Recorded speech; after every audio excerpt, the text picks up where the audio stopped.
এই বুড়ো খাটাস শুয়োরটার কেন বিচার হবে না? এই যে ৮০-৮৫ বছর বয়স ঊর্ধ্ব একটি শান্তির দূত বলে খ্যাত, যে পৃথিবীর সেরা শান্তির দূত ইকোনমি, যে শুয়োরটা ছিল ২ বছর ক্ষমতায়, এই শুয়োরটার কেন বিচার হবে না? আজকে এভাবে বলতে বাধ্য হচ্ছি এই জন্য, দেখুন এ কত বড় শুয়োরের বাচ্চা। কারণ যে যাকে তিনি স্বাস্থ্য উপদেষ্টা হিসেবে নিয়োগ দিয়েছিলেন, তার বান্ধবী খ্যাত, তিনি জানেনই না যে টিকা ১ বছরের জন্য কিনতে হয় এবং এটা ম্যান্ডেটরি, কিনতেই হবে, না হলে আমার ভাতিজি ভাগিনী বা আমার দেশের শিশু বাচ্চা, মাসুম বাচ্চা, তারা টিকার অভাবে আজকে নিউজে দেখলাম ১১৪ জন মারা গেছেন এবং প্রায় ৫০,০০০ ঊর্ধ্ব শিশু হামে সরাসরি আক্রান্ত। আপনি চিন্তা করতে পারেন। সবচেয়ে বড় ব্যাপার হলো স্বাস্থ্যের ডিজি এই শুয়োরের বান্ধবী উপদেষ্টারে, মহিলা উপদেষ্টারে, বুড়ো খাটাস আরেকটা মহিলা উপদেষ্টা, এই উপদেষ্টারে বলেছে যে ম্যাডাম, আমাদের টিকা অনেক আগে থেকেই কিনতে হয়, কারণ সারা বছর টিকা দিতে হয়, সো টিকা কেনার কথা বলেছেন। তখন স্বাস্থ্য উপদেষ্টা ডিজিরে সেই উপদেষ্টা মহিলা বলেছেন যে ৩ মাসের কিনতে, টাকা বাঁচানোর জন্য, টাকা সেভ করার জন্য। কারণ ওরা তো গত ২ বছর শুধু লুটপাট করেছে, কেমনে তাড়াতাড়ি শেষ করে, শর্ট টাইমে শেষ করে, অজুহাত দিয়ে সেই টাকা কেমনে নিয়ে পাচার করে দেওয়া যায় সেই চিন্তা করেছে সবসময় এই শুয়োরগুলা। তারই ফলপ্রসূ দেখেন, ডিজি আবার বলেছে যে এভাবে তো টিকা কেনা যায় না, ১ বছরের প্রজেক্ট ছাড়া এভাবে টিকা কেনা যায় না।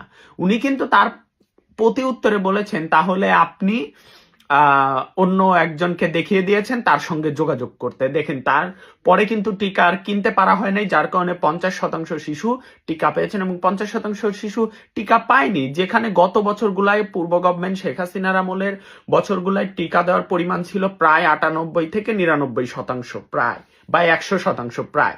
দেখুন, একজন নারী যিনি প্রধানমন্ত্রী ছিলেন, আমরা যাকে ফ্যাসিস্ট বলছি, ঠিক তিনি একজন স্বাস্থ্যমন্ত্রী বানিয়েছিলেন, যিনি কিনা কোনো রাজনৈতিক ব্যক্তিত্ব না, ডক্টর শ্যামন্ত লাল। আমি ওনাকে ব্যক্তিগতভাবে খুবই পছন্দ করি, খুবই একজন জ্ঞানী মানুষ। ডক্টর শ্যামন্ত লাল পুরো সাউথ এশিয়া না, পুরো ওয়ার্ল্ড ব্যাপী সার্জারি ডক্টর বা বার্ন ইউনিটের ডক্টর হিসেবে পুরো পৃথিবীতে তার সুনাম বিশাল পর্যায়ে।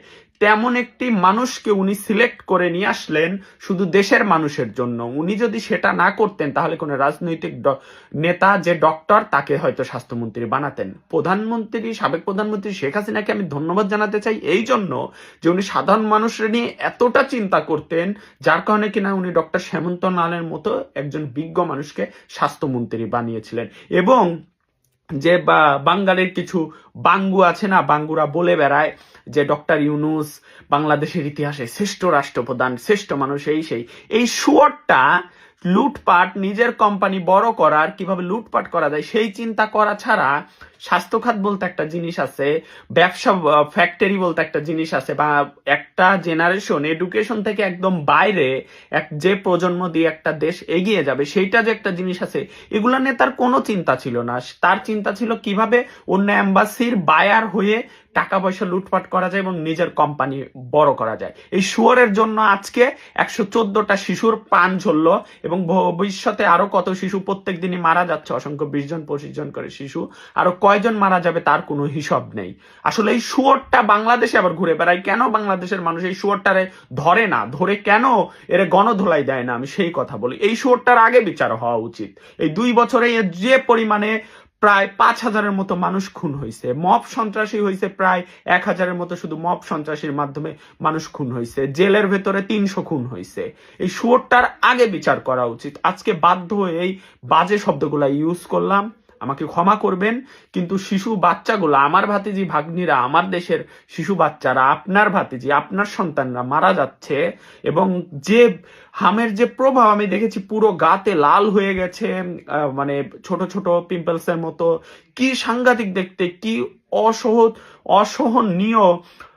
তারা, এই মাসুম বাচ্চাগুলা অসহনীয় কষ্ট বোধ করতেছে শুধুমাত্র এই শুয়োরদের লুটপাটের জন্য এবং এই শুয়োরদের মানে শুধু খামখেয়ালের জন্য আজকে এই অবস্থা। আর সেই শুয়োর কিনা শান্তির দূত বলে বেড়ায়, শান্তির কথা বলে, এবং সেই শুয়োরদেরই শান্তির জন্য নোবেল দেওয়া হয় বাংলাদেশে।